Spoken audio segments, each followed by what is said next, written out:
Media और digital media के बढ़ते इस्तेमाल के साथ बढ़ रहा है उससे जुड़ा साइबर क्राइम, और इसीलिए इसी से जुड़ी इन्फॉर्मेशन को अनप्लग करने के लिए आज हम बात करेंगे इंदौर साइबर सेल के एसपी जितेंद्र सिंह सर से। हेलो इंदौर, मैं हूं मनस्वी और आप देख रहे हैं info unplugged only on Indore talk.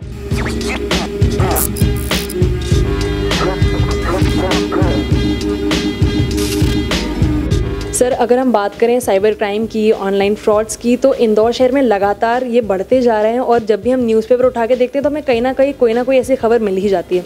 तो इसमें सबसे पहले मैं आपसे जानना चाहूँगी कि आखिर क्या फ्रीक्वेंसी इंदौर में भी चल रही है और कौन से क्राइम सबसे ज़्यादा हो रहे हैं?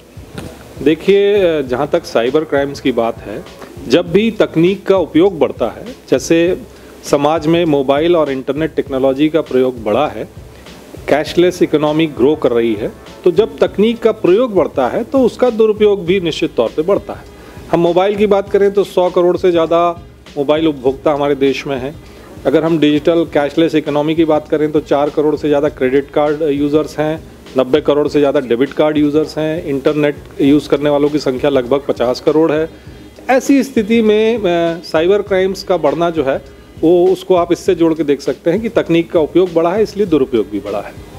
और अगर आप इंदौर की बात करें तो मैं ये बताना चाहूँगा कि इंदौर में जो अपराध हो रहे हैं साइबर क्राइम के, उसमें प्रमुखतः जो है फर्जी आईडीज़ सोशल मीडिया पे, चाहे वो फेसबुक हो, इंस्टाग्राम हो, इन पे फर्जी आईडीज़ बनती हैं। कभी कभी उन आईडीज़ पे अश्लीलता का प्रसारण और प्रकाशन होता है, वो हमारे पास शिकायतें आती। कभी कभी उन आईडीज़ को बनाकर और पैसे की मांग की जाती है रिलेटिव्स से, चाहे वो आपदा के नाम पर हो, हॉस्पिटलाइजेशन के नाम पर हो, वो भी एक्टिविटी चल रही है। गूगल पर कस्टमर जो सपोर्ट है उसके नाम पर ठगों ने अपने वेब पेजेस बना रखे, नंबर्स रजिस्टर करा रखे हैं, तो वहाँ पर भी लोग जब जाते हैं, चाहे वो बैंकिंग से संबंधित उनकी कोई परेशानी हो, कार्ड से संबंधित हो, गैस एजेंसी से संबंधित हो, ट्रैवल से संबंधित, तो वहाँ जब लोग जाते हैं तो ठगों के नंबर वहाँ रजिस्टर्ड हैं और फिर ठग जो है उनसे रिमोट शेयरिंग एप्लीकेशंस होती हैं कुछ, जिनको एनीडेस्क, एयरड्रॉइड, क्विक सपोर्ट इनके नाम से जाना जाता है, और वो एप्लीकेशंस डाउनलोड कराकर और फिर फाइनेंशियल डिटेल लेकर उनके साथ धोखाधड़ी हो रही है। OLX की धोखाधड़ी, sextortion, matrimonial frauds, insurance frauds, loan frauds, investment के नाम से फ्रॉड, ये सब भी शिकायतें हमारे पास आ रही हैं। काफ़ी कॉमन है। सर, ऐसे में कोई भी नागरिक की क्या जिम्मेदारी होती है या फिर उनकी तरफ से क्या भूल चूक हो जाती है जो वो ऐसे इतने बड़े बड़े फ्रॉड्स का हिस्सा बन जाते हैं या उसका शिकार हो जाते हैं? देखिए, बड़ी बेसिक सी बात है कि किसी भी अनजान व्यक्ति द्वारा भेजी गई किसी भी लिंक को आप विश्वास ना करें।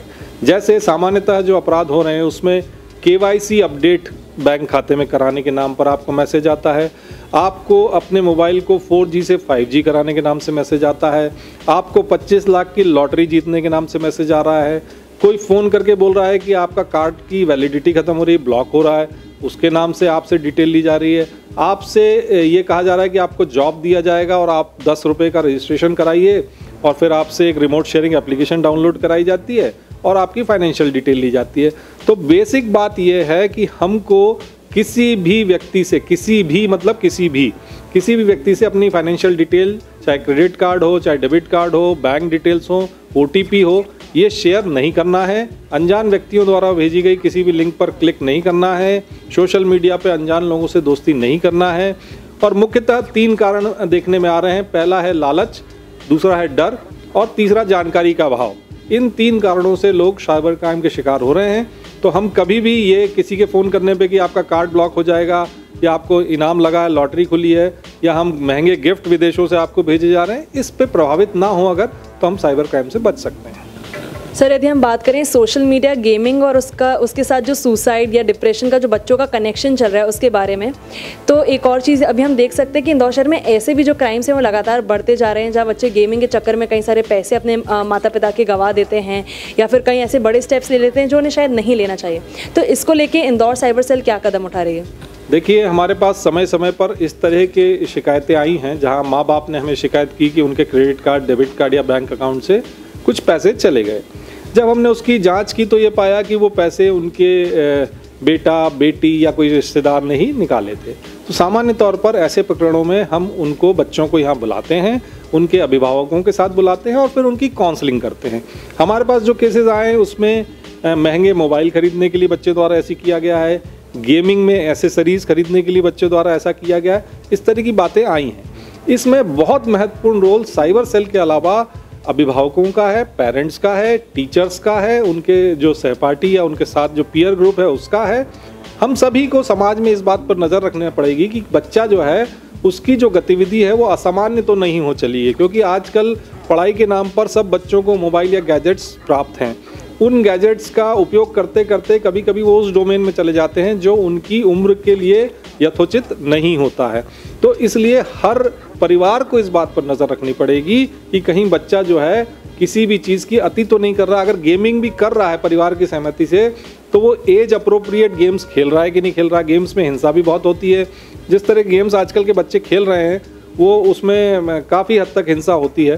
तो हमें ये देखना पड़ेगा कि उससे बच्चे के मानस पटल पर क्या प्रभाव पड़ रहा है और उसको उससे बचाने के लिए हमें क्या करना चाहिए। बच्चे कई बार अपने माता पिता के जो डेबिट कार्ड, क्रेडिट कार्ड होते हैं उनका मिसयूज़ इसलिए कर पाते हैं कि माता पिता जो है अपने मोबाइल पर या अपने गैजेट्स पे स्क्रीन लॉक्स जो रखते हैं वो शेयर हो जाते हैं और बच्चा वो जो OTP आ रहा होता है उसके ट्रांजैक्शन से संबंधित उसको आसानी से हासिल कर पाता है।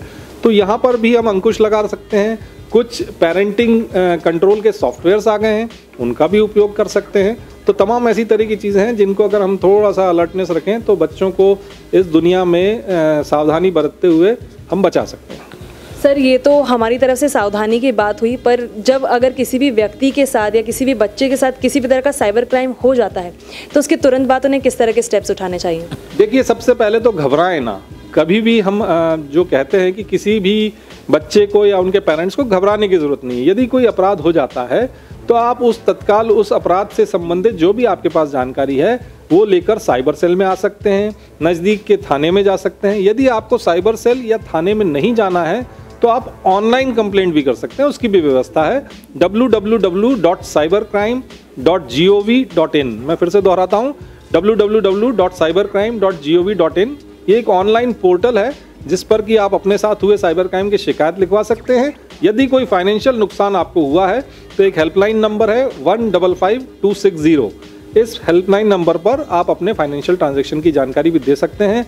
यथासंभव प्रयास किया जाता है कि पैसे आपके रोके जाएं या आपको जो नुकसान हुआ उसको रोका जा सके। सर, अब साइबर सिक्योरिटी का ज़्यादा से ज़्यादा लोग ध्यान रख सकें और ज़्यादा जागरूक हो सकें, इसलिए मैं चाहूँगी कि आप इंदौर को इस पर कोई मैसेज दें। देखिए, बड़ी सीधी सी बात है। इंदौर के सभी नागरिकों से एक ही विनती मैं करना चाहूँगा कि हमारा जो हार्ड अर्न मनी है, चाहे वो प्लास्टिक मनी के रूप में, डेबिट कार्ड, क्रेडिट कार्ड के रूप में हो, चाहे हमारे बैंक खातों में हो, उसकी जो सुरक्षा है वो बैंक तो करता ही है, परंतु हमें भी ध्यान रखना पड़ेगा कि उससे संबंधित 2 फैक्टर ऑथेंटिकेशन उसका हम उपयोग करें। 2 फैक्टर ऑथेंटिकेशन यानी किसी भी ट्रांजैक्शन से पहले एक OTP हमारे पास आए तभी वो ट्रांजैक्शन संभव हो। SMSs, जब भी कोई ट्रांजैक्शन हो उसका बैंक हमको SMS भेजे, ये सेवा हमको आवश्यक रूप से चालू करा के रखना चाहिए। डेबिट कार्ड और क्रेडिट कार्ड को उतना ही महत्वपूर्ण हम माने जितना कि हम अपने नगद पैसे को मानते हैं। मोबाइल का स्क्रीन लॉक आवश्यक रूप से लगे। शेयर्ड जो पासवर्ड्स हों उनको अवॉइड करें, सिंपल पासवर्ड्स को अवॉइड करें, समय समय पर पासवर्ड्स चेंज करते रहें। आपकी जो कमर्शियल जानकारी है या आपकी जो फाइनेंशियल जानकारी है उसको किसी के भी मांगे जाने पर, फ़ोन पर, चाहे वो बैंक वाला बन के मांगे, इंश्योरेंस वाला बन के मांगे, हम उसको शेयर ना करें तो हम साइबर क्राइम से काफ़ी हद तक बच सकते हैं। Thank you so much sir. Thank you.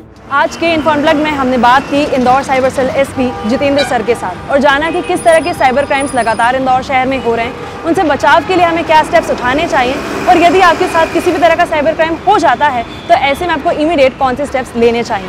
ऐसे ही और इन्फॉर्मेशनल वीडियोज़ के लिए देखते रहिए इंदौर टॉक, क्योंकि इन्फो अनप्लग्ड के किसी नए एपिसोड में मैं फिर किसी नए मुद्दे से जुड़ी इन्फॉर्मेशन को करूँगी अनप्लग्ड।